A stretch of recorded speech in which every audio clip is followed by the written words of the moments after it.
Hola, hola, hola, bienvenido, bienvenido.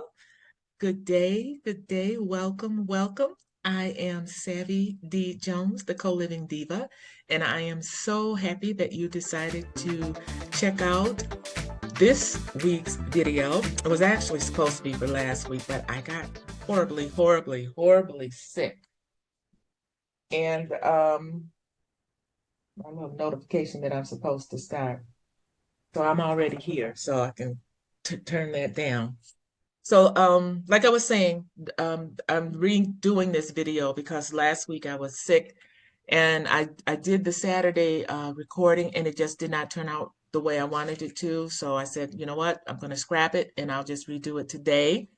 So welcome to Relocation Roadmap, your relocation roadmap. This is something for the time being I am going to be doing twice a week, where we just go on a little virtual vacation somewhere in the world as a research project. You know, things, places that you may want to go, or you can send in items that you want me to check out, and we can travel there together virtually to see if it fits your lifestyle, your budget, and your desires as far as where it is you want to live. You know, I work with baby boomers and late bloomers who are approaching retirement, and their money is funny. Their change is strange, and they're not sure if they're going to be able to live a comfortable life where they currently are in the US. And so I encourage them to at least start doing the research. And you don't have to do it alone. You don't have to do it solo. Let's do it together and check out other places in the world that may be a better fit for you financially, physically, emotionally, relationally. You just never can tell. We have been lied to for so many years that you're supposed to work hard and do all this overtime and buy the big house, buy the big car, and raise a family. And we wonder why people are sick. Because life is not supposed to be difficult. It should be an easy course. And so I like working with individuals who are considering that as an option. Get off the hamster wheel, stop putting your life on perpetual pause, and push the play button on life. I moved here in Mexico back in 21. I do visit often in the US. Matter of fact, next week I'll be flying in and I'll be staying there for about 6 weeks before returning home here in Mexico. Yes, I call this home because I have a residency here. You know, the US is home as well. I'll never, give up my citizenship or anything like that. It's just that right now, I feel healthier, I'm happier when I'm here in Mexico. One of the reasons that I'll be returning to Mexico is because of Juneteenth. We're going to it's celebrated. In the US, it's marginally tolerated now, and well, now it's like they're trying to obliterate everything blackness. And so why would I stay somewhere where I'm tolerated? I want to be where I'm celebrated and where I'm allowed to celebrate myself without any recourse. So that's enough of that. That's enough of that. How are you doing? I hope you're well. I briefly mentioned that I was sick last week. Oh, it was a nasty little 24-hour bug, but I am on the amend. My doctor was wonderful prescribing things for me to get my stomach settled. And we even checked out my blood pressure, and currently I'm not even taking blood pressure medication because my blood pressure has gotten so good. Hallelujah. Thank you, Jesus. Jehovah Rapha, my healer. I thank God for health and strength. And I think that part of doing that is being with the right doctor, and trusting in God's divine healing for you, but eating right, getting rest, getting the proper exercise, all of that, and being on the right medication. A lot of the things that are killing people right now is pharmaceuticals. You're taking one pill for one thing, and then the next thing you know, you got something else worse going on in another part of your body. So getting a different perspective of what your body needs to be well. Our bodies are amazing. I think that that is something that's very important to me, and I find that I can get that here. I don't know how I got on that, but it must have been for somebody. So let's get into this little virtual vacation that we're going to go on today. And today I'm going to go to two places. I'm going to try to go to two places. The first place is going to be Cabo San Lucas, Mexico, in California, Baja Sur. I don't know if you all have ever been there. I have not, but it became of interest to me when I was using the apps of Nombio and Earth Awakes. I use both of those apps to do a little research. I also use a little, Google research. And then I also use Canva to find pictures when I can't find what it is that I want to show you guys. So let's go and check out Cabo San Lucas. So let's start off by just looking at a few pictures. So here, you know what? Hold on just a minute. I think I need to push show my screen. Let me show my screen. Let me share my screen. And yeah, we'll do that. Share the screen. So here we are. And I'm going to go down here. Here's my little Canva that I have open. But this right here is the pier, a pier in Costa in Cabo San Lucas. This is California Sur. I'm just amazed at how kind of busy it is. But I'm told that this place has some really beautiful beaches. Matter of fact, some beaches are what they call blue flag certified, which means that they're real high quality and high as far as cleanliness. Now, this is not a place when I look at that I would say I want to live, but it looks like it might be a fun place to visit. I want to show you one other thing. And let's see, I think it is here. Now, this is what I would go for. This right here is like a famous Arc of Cabo San Lucas. This blue water, taking a boat out there and probably hearing seals or walrus seals or sea lions. I can imagine that would be going on out there. Matter of fact, that's all I'm going to do there. It's the Cabo San Lucas. It's one of the famous iconic things to see when you go to Cabo. That is enough of that. So now let's look at what Numbio says about quality of life in San Nicolas. San Nicolas, I'm sorry. That's here in Mexico. That's just around the corner from where I'm at. Cabo San Lucas.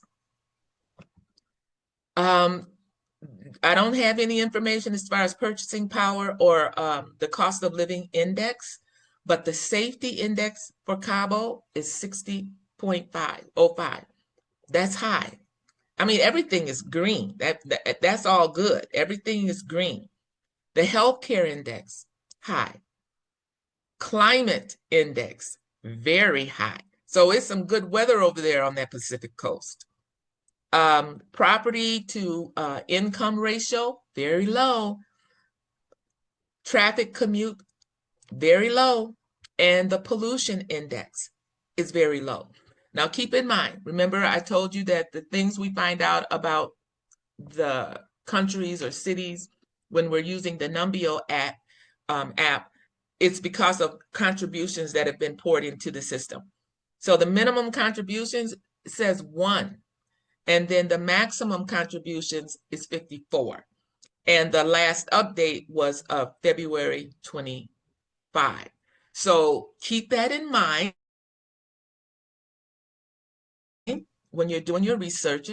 I would like to, I didn't show you guys, but you can compare Cabo San Lucas, California Sur, with another city. So I want to show you how to do that. So I'm going to compare it. Let's compare it to Mexico City. How about that? We've been there already. Mexico City. There we go. Okay. So now the quality of life comparison between Mexico City and Cabo San Lucas, Baja California Sur. So, okay. So Mexico City, and look, you see how it changed? We got all this red stuff over here now for Mexico City.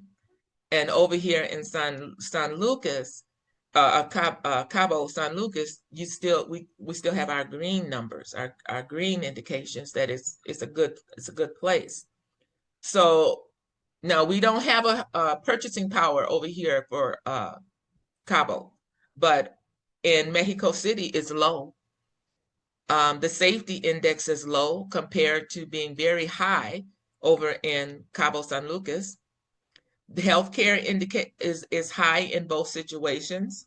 It is 65 for the healthcare index in Mexico City, and it's high at 75 for Cabo. The climate is very high in both places. Mexico City even is just slightly a little higher, not much, 92.37 compared to 92.11. Cost of living index is low in Mexico City compared to what we don't have any information for Cabo. So property price to income ratio, very high in Mexico City, very low in Cabo. Traffic commute, very high, a 52.72 in Mexico City, very low in Cabo. And pollution index is very high in Mexico City, and it's very low in Cabo. So, you're at like it's over 7,000 feet above sea level here in Mexico City compared to being, at the Pacific Ocean in Baja California Sur. So I'm sure that those are some reasons for the the differences as far as the pollution and whatnot. Now the information that now look, the quality of life index, the minimum contributions underlining this section for Mexico City, we got 161 contributions as a minimum. And as a maximum, we've got almost 600, 596 contributions. So that's a little more information that's been, dropped in from, different people about what their experience was. And that is as of April 25. Back here in Baja Sur, we haven't had anything since February of 25. So another thing to look at.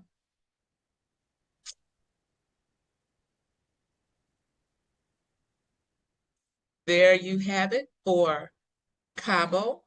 I'm wondering if anybody has ever been there. If you have, go to Numbeo and put your information in. Go to the comment section of my YouTube channel and put it in as well. This will be uploaded to Savvy Souljar Abroad. If you have not already done so, please go ahead and subscribe. This morning I looked and I was at 499 subscribers. One more and I'll be at 500. My goal by the end of the year, of course, is to be at 1,000. But you know what? I'm not stressing about it. I'm having fun bringing this information to you, and I'm hoping that you find it of value. If you do, please subscribe, hit the notification bell. That way you will always get, the most updated video that I'm currently showing you. And right now, twice a week, we're going to be doing these virtual vacations to cities that either we want to visit or we are considering maybe moving to. Currently, I am in the continent of North America and I think, North America and like Central America or South America. I want to stay in those areas. I'll be checking out some of the other continents later. So yeah, so we're in South America, North America. I am not looking at Oceania. Oh, come on now. I'm getting out of there. And I'm not looking at Africa yet, not looking at Asia. I will be very soon. Maybe starting next month. You know, we're still got another day of April, but probably starting next month. I'll venture maybe to Asia, maybe to Asia, maybe to Africa. We'll see. So let's see. The other place that I want to visit today is in the region of Central America. It's on the North American continent, however. And that is going to be, I'm gonna boost up my my spending to 3,500. Still a modest lifestyle. Any for pollution and for crime rate, I'm just going to leave it at the default for any. And we are going to search.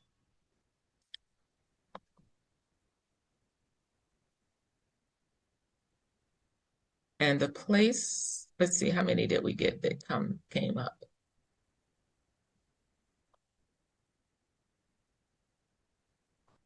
Let's see, 80 results. So by increasing my my budget from 3,000, remember we started off right around 2,000, 2,500. Then we went to 3,000. Now I'm at 3,500 as far as a budget and a modest lifestyle. And so I've gone from having like, you know, 30, 40 places to look at. When I increased that budget by $500, now I'm getting a result of 80. So I'm going to put this in the list format. And these first top cities are the that are listed. We're in the United States, Canada. We're going to go all the way down because I have been watching somebody that has been talking about their life in Costa Rica. And so I wanted to know a little bit more about it for myself. So I started just looking to see what was available on these apps. And so this is what I found. I found this one in Jose. So let's take a look at this. See what Jose, Costa Rica. Population 335,000 people. Pollution is 49 out of 100. Crime 55 out of 100. So this is all green. All these factors are green. Housing about 1,022, 44. Food $735, and other stuff, you know, clothing, shopping, entertainment, and things like that. So they're saying that you can live in San Jose, Costa Rica, for about $2,677.92. So let's check out. Let's see if I can check out the details of that. Let me go here. Let me go back to the other format. I don't know why it's not allowing me to hit that. Bear with me, bear with me. I go here.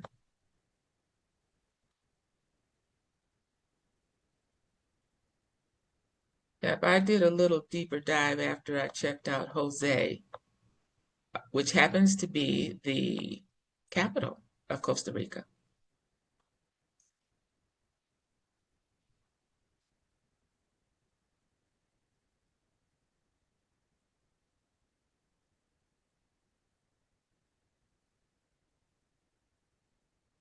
I love going through these search engines with you guys, just looking at other places.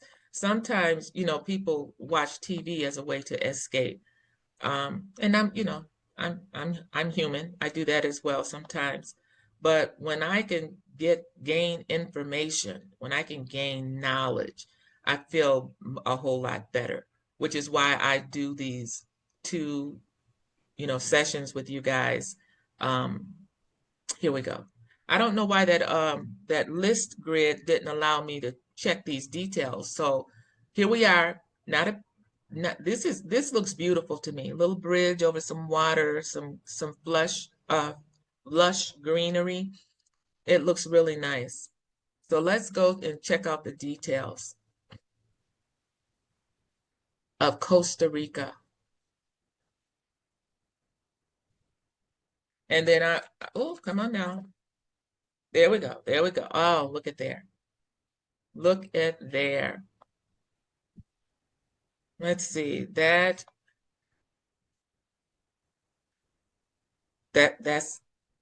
looks beautiful. It looks just like a little hideaway. Here's Central. Looks like the streets are very walkable. Here is another beautiful area. Again, a lot of lush green.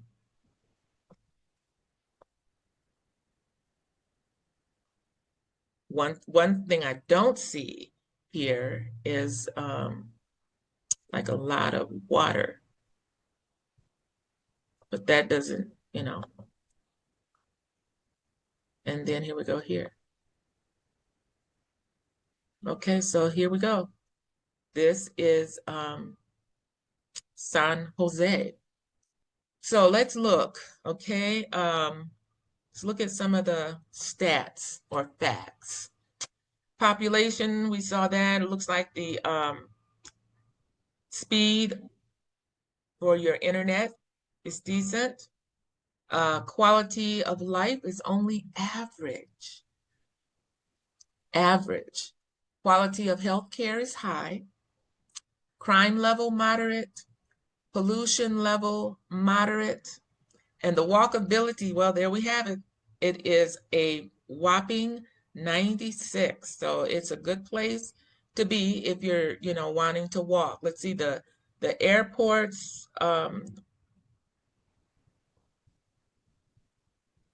The furthest one away is about 46 miles away, but you've got 4 airports, 2 international airports, and 2 other smaller airports that can get you to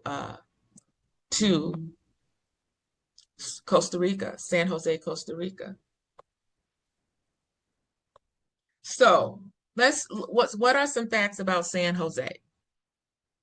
Costa Rica is a country that's located in the continent of North America, in the region of Central America. When you hear country, you think big, but Costa Rica is actually small, and it's about the size of West Virginia. The state of West Virginia is about the same size as the country of Costa Rica. And it's located, Nicaragua is north of Costa Rica, and then you got Panama, which is south of Costa Rica.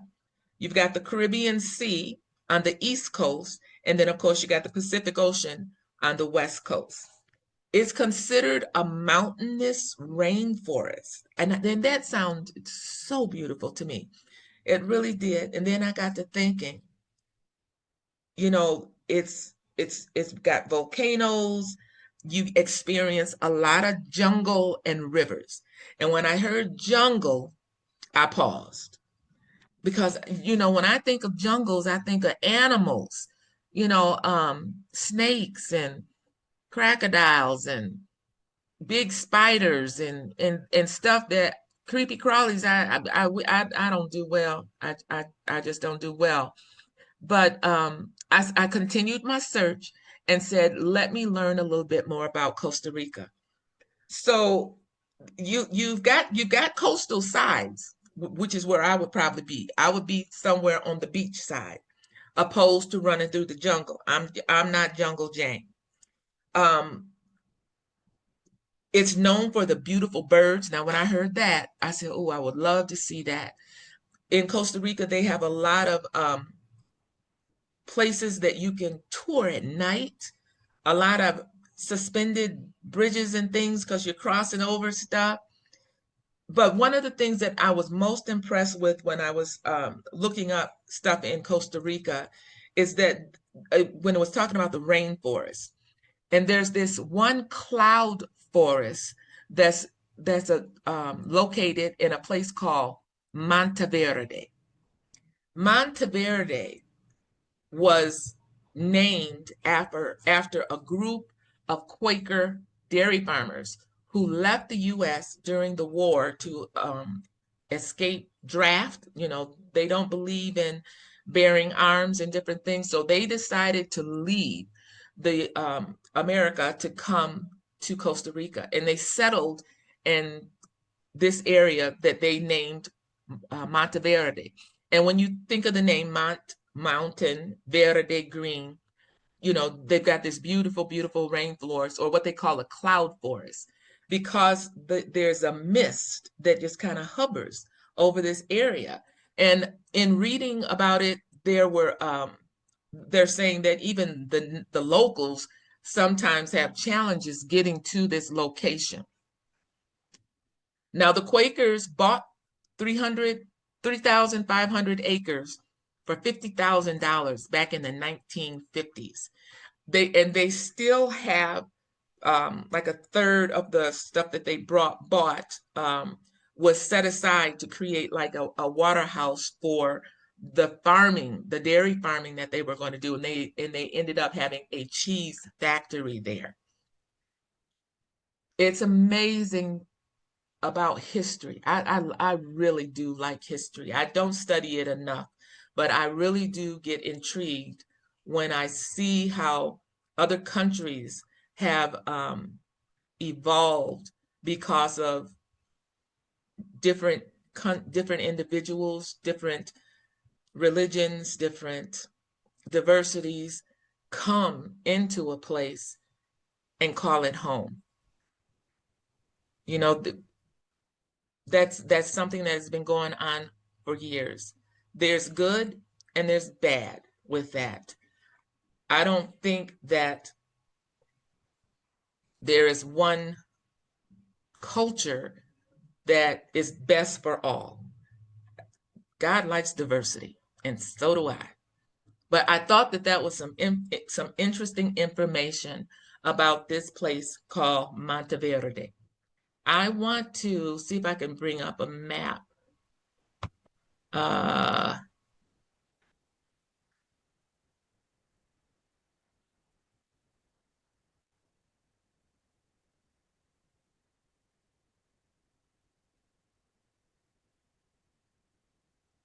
Maybe I will, maybe I won't.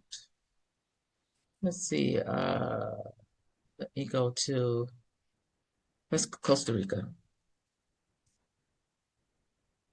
Costa Rica. Oh, here. I'm going to show you this. Okay, so this is the map of Costa Rica, and it has 7 provinces. You've got Guanacaste, you got Hegla, you got Heredia, you got San Jose, you got Cartago, Limon, and Punta Tenenas. And this is Punta, let's see, this is probably the best one to see. I don't know if that's big enough for you to see it. I hope you can. But just pull up maps of the provinces of Costa Rica. And this Punta Neneas is this one here. And it's all down here. It's the southern part, but then it runs all the way up here. And this is where I'm told that Montanea is, right in here somewhere. And I just wanted to show that to you so that you can kind of have a visualization of it. But if you are somebody that likes the jungle, if you are a bird watcher, I'm going to stop sharing my screen here for a minute. If you're someone who likes the jungle, you're interested in animals and different things like that, you don't mind going out at night to go on tours, this might be a nice place for you to go and visit. That is about all I would ever do in Costa Rica, is to visit it. I don't think it would be a place where I would want to live full time, you know, half time, um, part time. It's just I'm not into the jungle. I like seeing that stuff. I like reading about it. I like looking at it and different things like that. But I really don't see myself as being someone that would want to move to Costa Rica. What are your thoughts on that? Please put your comments in the comment section. Ask questions. If you have been to Costa Rica, what province were you in? What things did you enjoy or get to do there? I mean, there's the zip lining there that you can do. There are the trails that you can go on. I'm not a hiker. I'm not a biker. I did watch one YouTube video of a gentleman who lives there. I think he's a native. And he was saying that if you ever go to Costa Rica, do not go cheap when it comes to your rental. You need a terrain type vehicle because it's just like the roads are full of potholes. And so you don't want to get stranded on the side of the road in Costa Rica. So just things to think about, but do your research. I am not the expert in this. We're doing these virtual videos, these virtual vacations together, just checking out what information is out there. I use the Nombio app, and I also use the Earth Awaits. I go to those websites. I find that they're very useful. And then, Gemini AI on Google, I also use that. So that's all I have for you as far as our virtual vacation. Do want to remind you that our women's retreat is this September, the 19th through the 25th. And our theme is slow down, sister. Rest is a radical move. We are excited to be going back to the Mamora Hotel and Spa, where you can reside in a single or double bungalow. We have a host of lineup things for you. You're going to be culturally immersed in the language, in the culture, in the dance, in the food. We have some curated spa days for you, and you are going to find out what it is that you need to have a more flexibility in your life, to have more freedom in your life, and to have some financial ease in your life. Those are the areas that we really, really want to focus on. But come check out the link in the description. If you have any questions, please feel free to call or reach out to myself or Sonia Faloyan, and she is the lead facilitator on this project. But you can reach her at Mind and Manna or through the link. But check out her YouTube channel as well, Mind and Manna. And until next time, be well, live free, and prosper.